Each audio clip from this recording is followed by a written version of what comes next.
صحابی رسول ہیں حضرت ابو قرصافہ۔ حضرت ابو قرصافہ فرماتے ہیں کہ جب ہم رسول اللہ کی بیعت سے واپس ہو رہے تو راستے میں میری والدہ نے مجھ سے کہا، میری امی نے مجھ سے فرمایا، اے ابو قرصافہ، میں نے رسول اللہ سے زیادہ حسین و جمیل چہرے والا، نفیس اور پاک کپڑے والا، شیریں اور نرم کلام والا آج تک میں نے نہیں دیکھا۔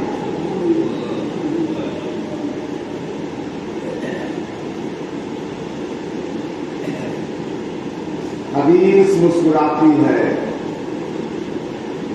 کم نور یخرج من بین ثنایاہ رواہ الدارمی مطلب۔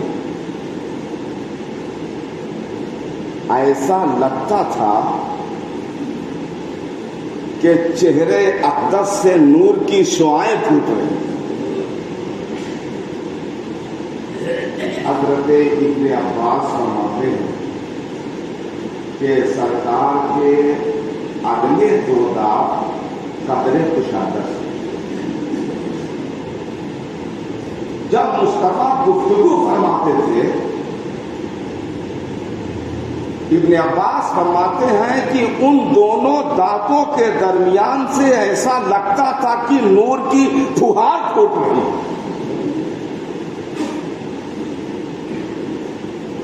حضرت ابو ہریرہ کہتے ہیں، اذا دہلا یطلع فی الجدر وما ارى مثله قبله ولا بعده۔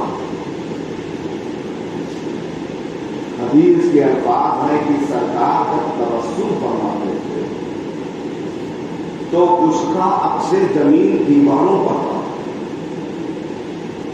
فرماتے ہیں وما ارى مثله قبله ولا بعده، میں نے مصطفیٰ جیسا نہ تو پہلے دیکھا اور نہ بعد میں دیکھا۔ اور بہت ساری احادیث طیبہ اس بات کے وارد ہیں کہ میرے آقا کے دندان مبارک موتیوں سے زیادہ سفید اور مشک سے زیادہ خوشبودار۔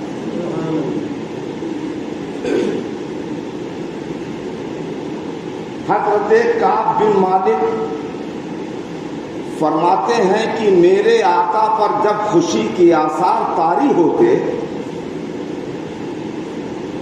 تو چہرہ زیبا اتنا خوبصورت اور روشن و منور ہو جاتا۔ ترمذی شریف کی حدیث ہے، کأنہ قطعۃ قمر، گویا چاند کا ٹکڑا ہے چہرے میں۔ کسی نے پوچھا کعب بن مالک سے، ایک کعب بن مالک تم تو سرکار کے ساتھ رہا کرتے ہو، بتاؤ مصطفیٰ کا چہرے زیبا کیسا تھا؟ کیسا ہے نبی کا چہرے والشمس والضحیٰ؟ حدیث کے الفاظ میں فرماتے ہیں مثل الشمس والقمر وکان مستدیرا، میرے آقا کا چہرے زیبا روشن و منور اور قدر گول تھا۔ حضرت جابر بن سمرہ کہتے ہیں کہ میں نے اپنے آقا کو اس حالت میں دیکھا کہ چودھویں کا چاند پوری تابانی کے ساتھ نکلا ہے اور افق عالم کو روشن و منور کرتا، ہر طرف چاندنی ہی چاندنی تھی، ہر طرف پرکاش ہی پرکاش تھا۔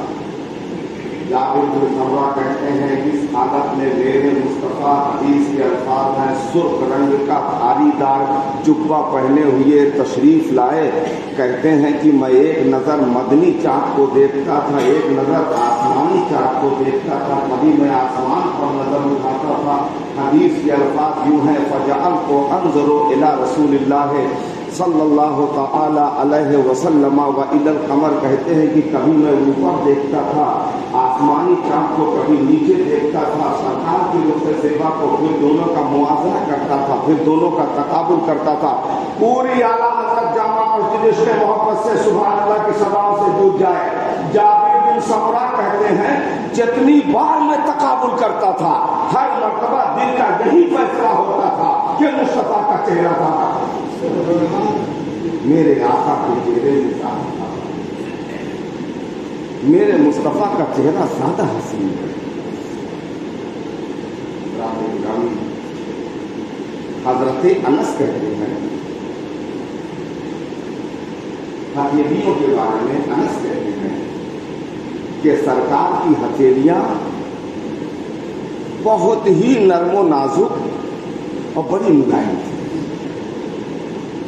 فرماتے ہیں کہ میں نے کوئی ایسا ریشم اور دیباج نہیں دیکھا جو مصطفیٰ کی ہتھیلیوں سے زیادہ نرم و نازک. فرماتے ہیں میں نے کوئی ایسی عنبر اور خوشبو نہیں سونگھی جو خوشبو مصطفیٰ کی خوشبو سے زیادہ بہتر ہو.